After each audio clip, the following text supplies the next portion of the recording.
Here we go. I mean, talking about the Mexico border dispute with the United States and migrants crossing over, I've been covering this story for a long time. In this video, in this story, a U.S. soldier has allegedly confirmed shot around across the border and struck a Mexican citizen. Now, we'll get into the reason as to why they did that, but this mission's called the Lone Star Mission in Texas, and it's been plagued with just negativity across the board. Like, literally. So let's go ahead and get into this story. Texas National Guardsmen allegedly shot a man across the Mexican border. Here we go. Shooting across international lines at the southern border as we stick there with the immigration situation and law enforcement along the Mexico-U.S. line. A Texas National Guardsman in El Paso striking a Mexican man on the other side of the border. And this morning, the events leading up to the shooting are in dispute. Jorge Ventura has the latest as investigators try to figure out exactly what happened. And Jorge, I know that you have what you're...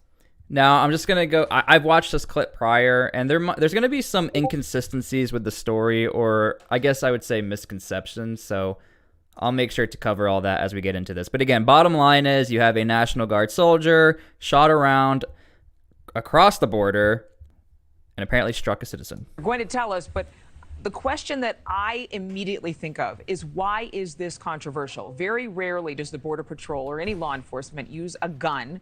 You rarely hear of shootings of anyone at the border. So this part right here, you very rarely hear about shootings across the border, and we'll get into what exactly had happened.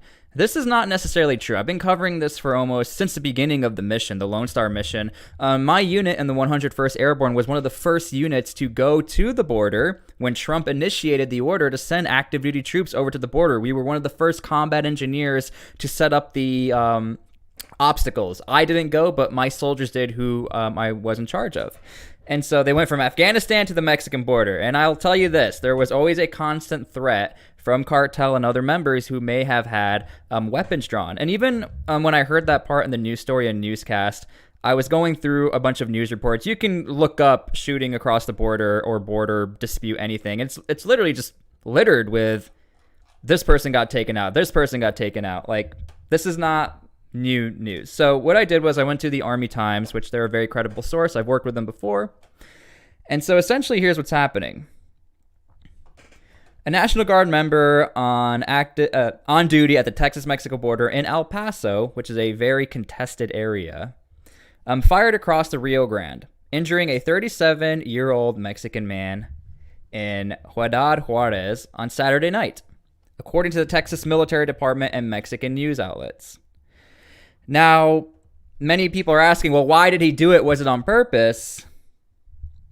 I'm going to read maybe a couple of conflicting reports, and I'll leave it up to you guys to make the decision. According to El Diario, a Spanish-language newspaper in Juarez, Duran Jose Garcia of the southern Mexican state of Veracruz initially told authorities, this is what the guy is saying, and this is why some things are not lining up here. This is what the Mexican who was shot, this is what he's saying, initially told authorities that he was seeking to enter the United States, okay? At the hospital, however, he was practicing a sport on the Mexican side of the Rio Grande around 8:50. I mean, if you're about to enter into another country or try to run away from your country, to me, the last thing you're doing is practicing, like, soccer or football. Something doesn't make sense here. Like, why are you practicing a sport right before you cross over? Like, that part was a little odd to me. While a group of migrants were crossing the river, Garcia said but then he heard shots and then he realized he's been hit. Okay, so that is the initial report. Now, when you actually dig into some other reports,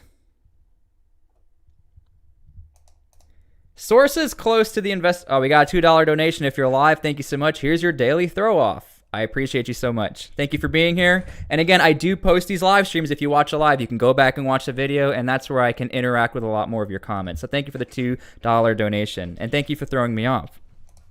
This right here is a little conflicting in this section. However, sources close to the investigation told News Nation that Garcia allegedly assaulted a group of migrants with a knife as they attempted to cross the river. And that's when the National Guardsman fired at Garcia. So for everyone asking as you're watching this video, well, why did he do it? Was it an accident?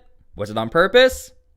Apparently, allegedly, you have this Mexican citizen was messing with people trying to cross the border with a knife. Either way, though, I don't know what the SOP is, the standard operating procedure is. If you see action going on across the border, can you do something about it?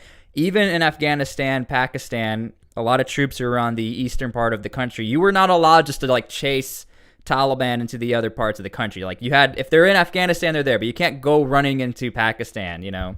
So I would assume, especially with the Mexico-Texas border here, it's pretty tough.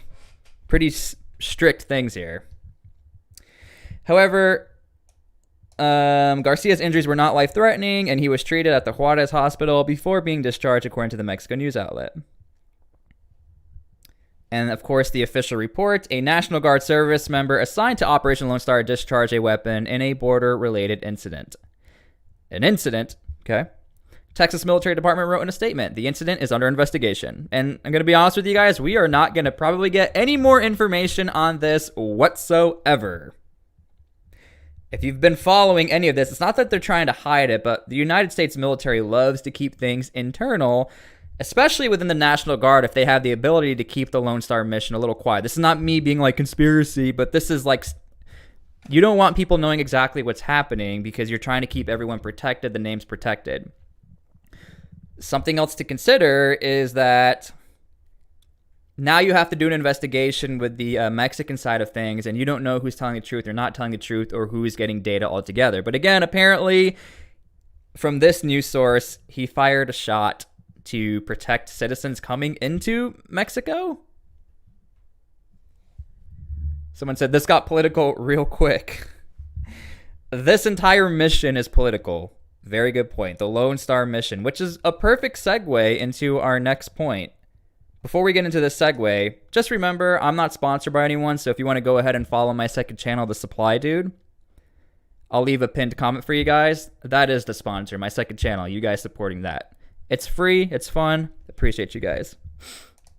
It's always nice doing this live, and then, you know, you give me the perfect segue why a lot of this is political and why a lot of this is an issue. For those of you who've been living under a rock and not aware, I'll just dumb this down for you real quick. There is something out there that is a floating buoy barrier in the Rio Grande that the Texas National Guard and Texas have set up on their own without any sort of like permission. And the National Guard, Texas is saying, well, we have the right, the sovereign right to protect our borders if the federal government is not going to be protecting us and is not going to answer our calls to action. And so the biggest issue with this thing right here is that it's also crossing into Mexican territory, and Mexico has been very anti this floating wall. So another issue is if Texas tries to work with Mexico and figure out this investigation, which I do think they should, keep in mind an issue could be that Mexico will use whatever it takes to slam Texas and be like, you guys are destroying, you know, our country, our sovereign right, you're breaking treaties. And this is crossing into our territory, Texas. Someone said, how do you even handle something like this? I don't know. I'm not sitting here being an expert. I'm just letting you guys know. I've been covering this for a long time. Things pop up, I swear, like every month or 2 months, something bad happens. There's nothing great has come out of this Lone Star mission other than a million controversies. And then this is like icing on the cake here in a bad way. Now, again, to recap, because I think we do need the recap on exactly what is happening. I mean, Texas is literally being sued over all of this. And so they're dealing with the border crisis, actually trying to protect their borders. They're also dealing with the U.S. government trying to sue them. They're dealing with Texas going after them. I have zero idea what Mexico... I mean, sorry. I just want an excuse to say Mexico like that. I don't know what they're going to do. In a statement, U.S. Associate Attorney General Vanita Gupta said prosecutors believe the move to install the barriers without federal authorization flouted federal law. And that, quote, this floating barrier poses threats to navigation and public safety and presents humanitarian concerns. The department had... Somebody asked a good question. What's the point of deploying MPs there if they don't have any jurisdiction? One of the biggest complaints a lot of soldiers have had, not only National Guard troops, but active duty soldiers who've gone to the border, have gotten out of the Army, and have talked about it, they said they have no jurisdiction. They are there to be the middlemen or to help out Border Patrol. Border Patrol are the ones doing the main work. In processing, out processing, doing the arrest, etc. Now, if there is a situation where soldiers have to actually take action and do something, you do have the authorization, but there's always been the implication of don't do it, don't do anything, just let whatever happens to you, and Border Patrol will be there to help you. So that was a very good question. You don't have a lot of jurisdiction. All of this is really up to the Homeland Security and border agents who are there doing the work. Again, the military is there just to back them up, do obstacle emplacements, and to fill in the gaps where Border Patrol can't be. Because we're talking tens of thousands of migrants, nearly a day at some times, trying to cross. Had ordered Abbott to remove the structures in a letter last week, threatening legal action. Abbott defied the warning. He instead sent a letter on Monday to Democratic President Joe Biden, accusing him of failing to enforce immigration laws and causing what he called a record-breaking level of. Okay, so there you go. You have pretty much no cooperation between Texas and the federal government. Texas is going to do what they want, and in many ways, I understand where they're coming from. In other ways, it's a conflicting thing because Mr. Abbott, the governor of Texas, has control of the National Guard, but then you also have the federal jurisdiction of the actual Department of the Army, Department of Defense, who also has jurisdiction of that military movement as well. So somebody had asked me, and this is the last thing I'm going to talk about, the Mexican point of view. What I showed you is what the Mexican point of view is. They're just saying exactly what happened, and they're saying this guy was injured and he was practicing a sport. I don't know. That's what the newspaper said. I can't speculate other than what it says. He was practicing a sport before crossing into the United States. I don't know why he was doing that, but that's what they're saying he's doing. Okay, guys? Okay. Anyway, I'm going to post this live stream. That's currently what's happening. I'm going to try to keep up with the story. I don't know if we're going to get any more else out of it, but yeah, U.S. soldier fired a shot across the border, hit a Mexican citizen. He's totally fine. He got out of the hospital, but okay, I'm going to post this live stream. Make sure you guys comment on the posted video so I can respond to your comments and we can create a dialogue. It helps out a lot, helps out the channel, and it pushes the content through. Thank you guys for being here. Love all of you. Thank you for the donations if you are here live, and much love. See you guys later.